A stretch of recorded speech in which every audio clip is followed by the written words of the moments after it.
नमस्कार साथियों, जोहार। आज हम बात करेंगे डिलिमिटेशन को लेकर, यानी परिसीमन को लेकर। इतना क्यों जरूरी हो गया है झारखंड के परिप्रेक्ष्य में। दरअसल परिसीमन होता है विधानसभा लोकसभा क्षेत्रों के सीमाओं का निर्धारण किया जाता है।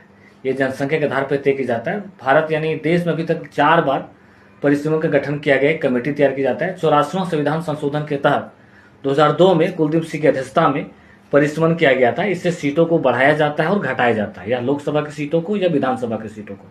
झारखंड के परिप्रेक्ष्य में बात करेंगे तो लगभग 81 विधानसभा सीटें हैं और 14 लोकसभा सीटें हैं। इसमें से आदिवासी नेता के द्वारा और जेएमएम आदिवासी नेता द्वारा उनका एक पहल है कि अगर परिसीमन होगा तो जनसंख्या के आधार पर होगा तो आदिवासियों की सीटें घट सकती है।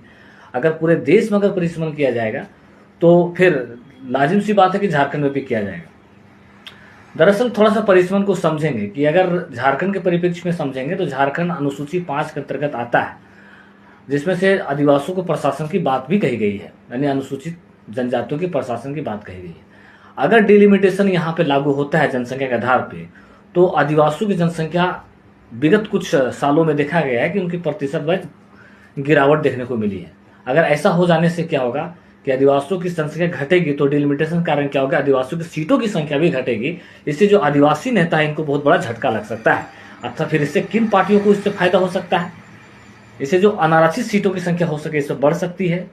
ये तो जनसंख्या आधार पे होगा, लेकिन सबसे पहले ये तय किया जाएगा कि पहले जनगणना होगा।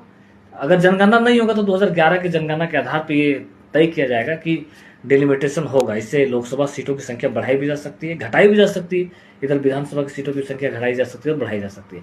इस पर आप कमेंट पर उत्तर देने का प्रयास कर। इधर हाल में इधर पेशा कानून को लेकर भी विपक्ष के नेताओं द्वारा लगातार जमकर हल्ला बोला जा रहा है कि पेशा कानून लागू होना चाहिए, इससे आदिवासियों को स्वशासन करने का अधिकार मिल सके।